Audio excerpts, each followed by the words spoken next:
Hello guys, welcome back to my channel. This is Shar. Thanks so much for returning. Now I wanted to do a little commentary on last night's episode of Love and Marriage Huntsville. Now, really quick, because I don't want to make this video long. I hope to keep it at no more than 15 minutes. But I'll jump right into the Scotts. The Scotts are at their home. Nothing's a go with Scott Manor. And really quick, this Marcel and Tisha got this false narrative trying to make it seem like they're such the power couple and the business couple and multi-million dollar. They're lying. Like, it's all cap. Like, nobody thinks they're the power couple out there. Nobody thinks they're, the who's who of who. I mean, they do have a little of it because they're on the show, but that's it. To my knowledge, from what I've been told, I just know one person that's out there. They say that the Scots got, or mostly Marceau got a rep of being shady, janky, as it relates to business, which is probably why he got that lawsuit, with that company where they figure he didn't do all that he said he was going to do. That was directed of him in that contract, which is why they suing him in the first place, or suing that company that they work for or that they own or whatever. So it's not far-fetched. So I believe it. I believe what the woman said.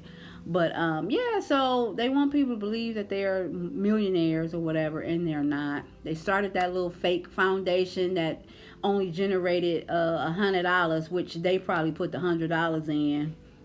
But once they saw nobody donating, because no one believes you guys, nobody trusts you, and your business plans are so far-fetched, stupid, not thought out, not planned out well, you know what I mean? Nobody is going to trust you with their money, and they didn't. And so that's why they canceled the whole event, canceled the whole foundation, because when nobody donating, because don't nobody believe in y'all.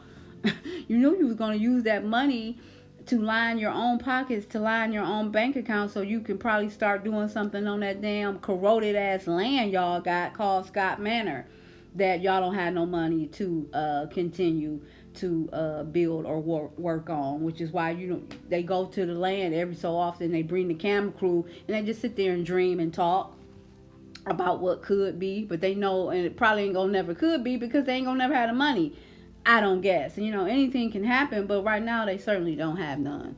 You see Maurice, the brother, you see he don't bring it up no more because he know they ain't got no money to build on it. You know what I mean? It's obviously a whole bunch of stuff that's got to be done to the land before you can even build the homes, right? And that's what they don't got the money to do. They just don't. I mean, it is what it is. You know what I mean? You don't have to lie and this and that. The proof is in the pudding. Because when you got money, when you got that bread, ish happens. Like, ish gets done when you got that bread. You know what I mean? Ain't no hurry up and wait. Ain't no wait. Ain't no 2-3 years. When you got that bread, stuff gets done. It is what it is. But anyway, so he goes on to start telling Tisha about what Tiffany said.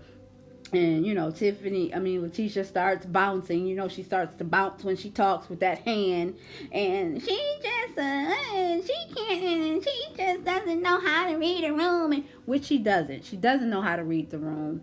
And I've always said that, even when Tiffany first came on to the show. It's like she says things at the wrong time to the wrong person. You know what I mean? Certain things you got to pull people to the side or have a one-on-one to say. You don't just say anything in front of a group.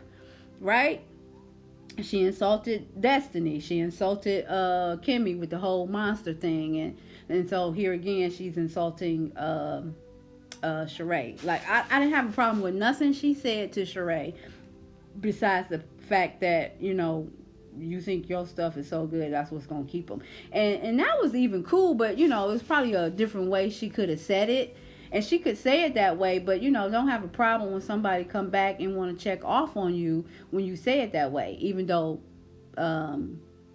Sheree didn't. She kind of didn't check off on her. She kind of was like looking at the camera crew like, what? Like, y'all need to come get her before I go off. And really, you should have went off. I mean, whatever you wanted to say back to her, you had every right to say back to her, since she actually asked you that. I mean, all the camera crew was going to do was blurt out all the cuss words. I mean, that would have been a viral moment, really. I mean, ratings probably would have boosted up had you responded back to her, but hey, she didn't want to, or whatever. But I don't know if that was a good or bad thing. I would have replied back to her, but she did what she wanted to do. She wanted to go back and whine to Martell, which is what she did. So, yeah, just moving forward on to the baby shower. Oh no, I also wanted to talk about Kimmy and Maurice. Long story short, Kimmy, she is just a giver, giver, giver, giver, giver to that man of hers, and to me, to me, it just seems like she doesn't rest enough. You know what I mean? To me, it just doesn't seem like she rests enough. Like she's literally still doing everything she was doing pre-cancer, like the cooking and the cleaning every day. And then I didn't know they were having, relations. Like she said, she doesn't even feel sexual. Like she doesn't even feel beautiful right now because of the libido, because of the chemo and all that. And then, her hair actually did fall out. So she's just not even feeling beautiful. So for me, and I know every woman is different, but for me, I know if I'm not feeling it and I'm not feeling sexy or whatever, I can't even have sex. Husband or no husband, boyfriend or no boy, I can't do it. No matter how much I love you, I can't do it. Because what it is going to feel like violation to me. It's going to feel like rape. I mean, sort of, because my point is just not going to feel good to me. It's just going to feel like, ugh, you know what I mean? Because I don't really want to do it. I'm not really feeling it. You get what I'm saying? So I almost can't even please you just to please you because I'm not feeling it. You get what I'm saying? But yet she still does it. So, I mean, I don't know if that's a good thing or a bad thing or whatever. I'm not criticizing her or judging her. I'm just saying she is doing a lot to continuously please Maurice when it just seems like she's still putting him first. When you need to put yourself first, you are the one that could have died from the C word. You get what I'm saying? Like, get a maid, pay for a maid for a month or for a year or whatever. Get some, what do you call that thing? Oh, but with those dinners, you still got to cook them though. Get some prepaid meals brought in daily, weekly. You know what I mean? Have a talk with Monster yourself and be like, Monster, I love you, but you got to do something around here. Quit trying to go through Maurice. You see, he's a male chauvinist. You're not going to change a male chauvinist way of thinking, period. So, I don't know. I feel for Kimmy. I feel bad for her. I really do. I mean, deep down, I know Maurice loves her, but it's just like, he can't put the male chauvinist disposition down to just really, take care of his wife at this time. Like, she's doing chemo, man. But anyway, moving on to the baby shower.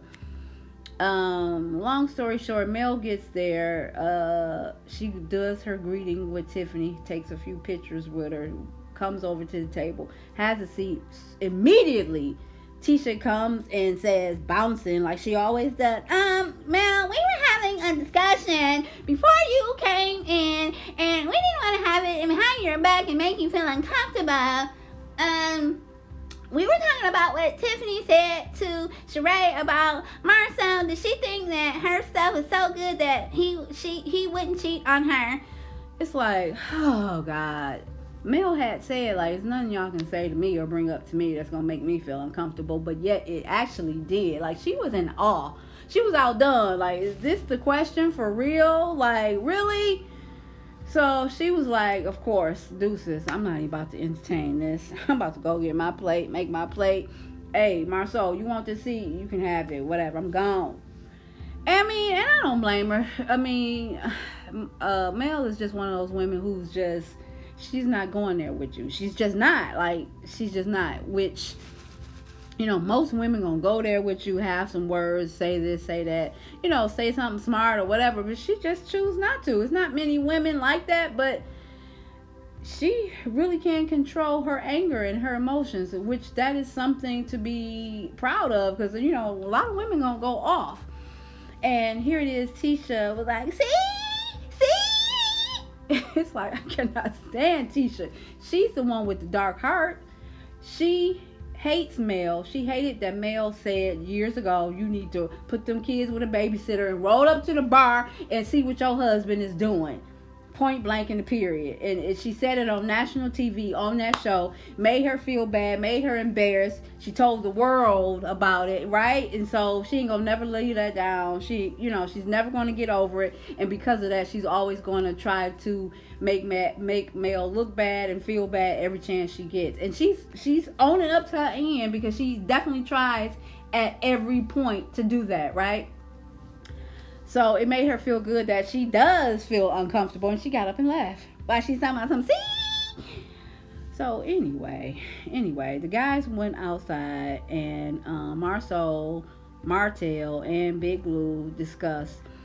Lou, I feel like he should have just came out there with the agenda to say, look, don't go to my wife about Ish. You have a problem with her, come to me. It seemed like Lou was like asking questions and waiting for answers to me. You know what I mean? Like, you ain't gotta, you can get clarity, but, my point is, she had a discussion with a woman. The woman didn't have no problem with it, and if she did, she didn't say nothing to her. So, you know what I mean? Like, what's your problem? Like, she should have went to her and had the discussion to her if you got the problem. Like, why do you feel like you need to go and talk to her? And then, better yet, he could have been like, if you do want to talk to her, it should have just been you and my wife. Marceau shouldn't have been in the picture at all, but Martell wanted Marceau there because he knows how Marceau is, and he knew that Marceau was going to do some extras and say some extras, which he did. He said she should have got the ish smacked out of her, and he said, called her a Karen, and he said something else too. I can't remember, but yeah, he knew that Marceau was going to do the extras, because Martell just wasn't going to go there. You know what I mean? He was asking her stuff, but he just wasn't going to go there. He knew Marceau would, and he did, right? So, yeah. But also, too, I noticed that in Martell's defense, Martell actually is not scared. Like, he was not scared of Lou. Like, you could tell that he was not scared of him. When he started pointing at him or pointing at his shoulder or whatever, he grabbed his hand like, no, you ain't about to point at me. You know what I mean? Like, he wasn't scared. However, Marceau, it was the opposite. Like, Marceau was bagging down. He was buckling, right? In my opinion, he buckled to me. It's almost like he reached out to hug him. Like, no, let's just calm it down. Blah, blah, blah. You know what I mean? Like, when he started letting in on him, he tried to reverse it and tried to pipe it down, but yet all while Lou was asking questions, and you constantly saying no, and you gotta be crazy and this and that and da da da. So yeah, Marceau didn't want to smoke for sure. He didn't want to smoke. However, Martell, I can honestly say he wasn't scared, right? But in Lou's defense, I do think that Lou, one-on-one, of course, could actually get with Martell, to me. Y'all drop down in comments and tell me who you think would have won the fight. But I think everything was going well, even though nobody was really getting nowhere. Neither one of them was really seeing each other's point. And but yet it still wasn't really going nowhere. However, when Maurice came outside, he just escalated it. He's a terrible lawyer, in my opinion. Like, I haven't actually seen him in action, but I wouldn't hire him for Ish. For real. Like, I just wouldn't hire him for nothing, because he tries to be such the voice of reason, and man, go on somewhere. I mean, Martell, what's his name? Maurice.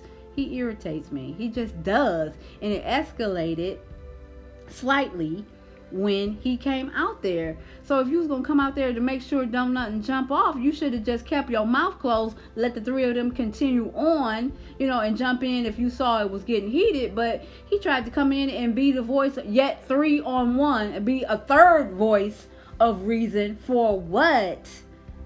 You know what I mean? It's like Maurice, he irritates me so bad.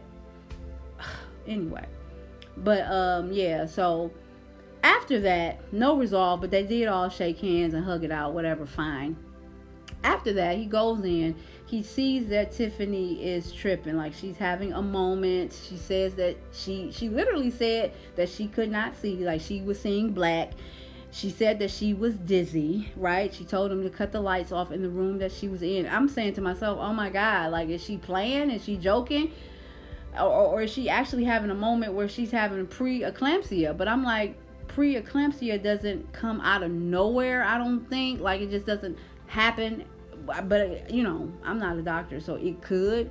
But usually they are able to see early on when you have preeclampsia or whatever. But I know when she says she's seeing black and seeing dark and dizziness, those are like kind of symptoms of it, because it just means that your blood pressure is elevated so high, like you almost about to pass out. You seeing black, you being dizzy, you know what I mean? So I don't know if it just came about or whatever, but to me, I just feel like Tiffany started getting embarrassed because almost, well, at least at the table, everybody was talking about it. And I believe some of her friends and or family probably went to her and told her, like, you know, they talking about that, you know, when you said this and that to Sheree, blah, blah, blah, and they saying that you shouldn't have said it, and now they're telling Mel about what you said, and da, da, da, da. Plus, you know, the guys are out there arguing about it, and she probably just heard all that innuendo. Like I said, maybe her friends or her family was coming to her saying that everybody out there talking about it or whatever as it relates to the show. And I just think she felt embarrassed. Like, you know, every time somebody really, really gets on her about stuff that she says, you know that she goes to crying. Because when she said that about Monster vaping in the bathroom, and then when they had that discussion about it, she went to crying, right?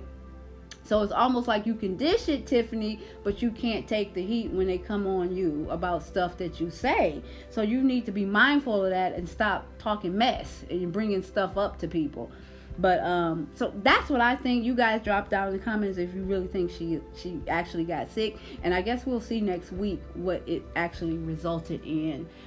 We saw that Lou seems like he's driving off fast, you know, I guess with Tiffany in the car, taking her to the hospital or whatever. So we'll see if anything panned out from that. But to me, that's what it seemed like to me. It's like she just started realizing, like, oh my God, everybody's talking about that mess, and now I feel embarrassed.